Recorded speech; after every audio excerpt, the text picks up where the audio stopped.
All right, guys, thank you for tuning in to the Wheel Fix It team. We got an oldie but goldie. What is this thing? I don't even know the year model. Guy drops it off to put a EGR. I got a code for EGR flow insufficient.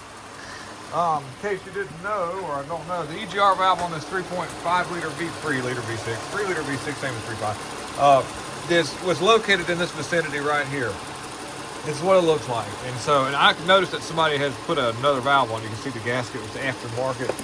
And I said, well, best case scenario, it's a bad valve, or I'm going to stop up for it. And what it does is, it's supposed to transfer EGR appropriately to both cylinder heads and distribute it evenly to all the cylinders so that you don't have a lean condition on one of the cylinders. So this could go either way. I mean, I'm going to try to clean this thing out without having to disassemble the whole EGR valve system. It could get very expensive. This could go really crazy. And this is an older Honda. I'll bet you, let's look at the door here. What's the VIN number on this thing? What does it show to be here? It's a, it's a 98. This is like, I think this is somewhere in the close of the beginning of this body style, actually. But in a world that's perfect, we could take our air hose that's down here, and we'll plug this in and make a big old mess here. Let's just see what happens if I blow through this. So we're gonna have to take both hands, and I'm gonna have to put a rag over that because we're making a mess. And we're gonna blow this out and see what happens. Well, it didn't. I blew through there really well and didn't to no avail. So you should have, this is the exhaust side, by the way. You can hear the exhaust coming up through there. And then we've got the intake side right here. This motor shouldn't even be running that well because that should be a really bad vacuum leak right there.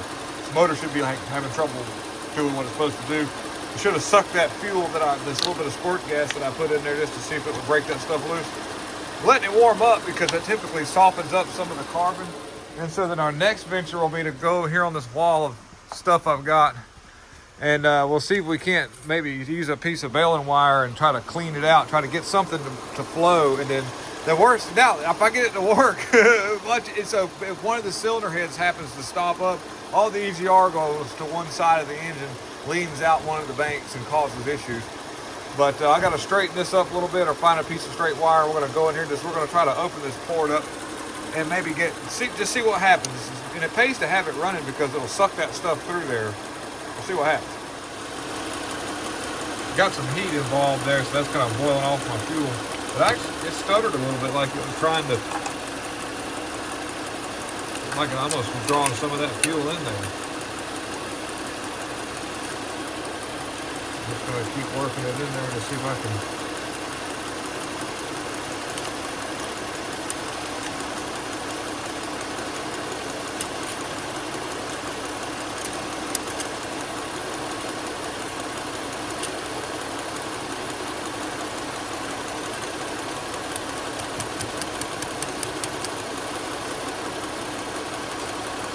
Probably stopped up in the head because we're getting a lot in there. It should be.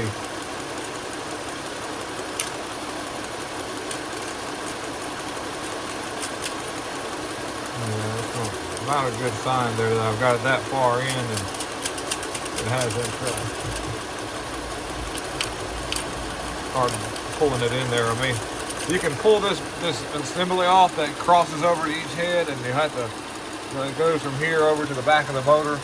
Which means it's pretty involved. It gets really involved. So I'm gonna work with this a little bit more and see what I can get out of it. And if I can't get any headway on it, I'm gonna have to call the customer and tell them what I found. So we got the intake off. That was the next step. You know, we tried cleaning out the port for the intake side of that, and to no avail. And a quick rundown of pulling the intake off. There's this on this 98 model, a little different than some of the later model ones with the 3.5. This one here wasn't bad to get off. I had to pull some of the covers off. There was a section of a little piece that had the wires that laid over. We just removed it with 2 screws, and I just marked the indication of those wires where they go, 1, 2, 3. And then you just take the circumference off. There's a couple of coolant lines, one going to the idle control valve and one at the bottom here that goes into here, and then one off of the line that's actually used to keep this vent line open. This heat from the cooling system right here keeps this line hot to try to keep carbon from building up and clogging this line up, because this is part of the crankcase ventilation. You've got a PCV valve line that goes right over here to the PCV valve that pulls a vacuum, and you want it to constantly circulate this way. So it's pulling in and through the motor and back around. And so you need to check this port, make sure it's open on the intake. That's always a plus. Now, getting to the, and of course these bolts, these fasteners at the top were removed, and then the intake, I just left this tube here, loosened the clamp and removed some of the hoses. There was a couple of hoses at the back here. And one, I just marked it with a little white out so I know it went on the same spot. And then just took the fasteners off. And now we've gotten access to the EGR system and how it disperses. Of course, you got, of course, another situation where they use coolant to try to keep this port open. So this is the suction side, intake, where vacuum goes.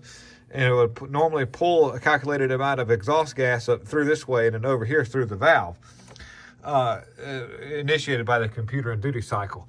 A little explanation of how that works. And I'll tell you what EGR does here in a minute, but let me clarify how this works, and I'll tell you why we have EGR and what its purpose is. Just hold tight. So now I want to put some rags in these holes right here to keep from debris falling down in there. And then this is actually connected to this right here through the cylinder head. And so what I'm going to try to do is I want to work not take as much stuff off as I have to. So we tried running a wire this way, no good.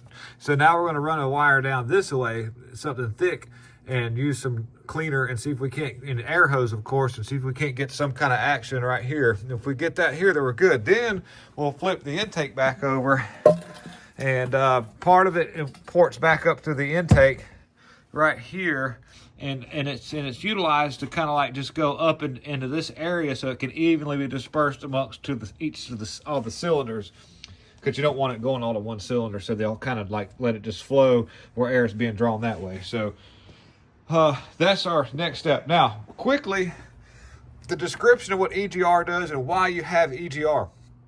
It's designed to calm down combustion temperatures a little bit. It's an inert gas. It doesn't have any combustibility to it.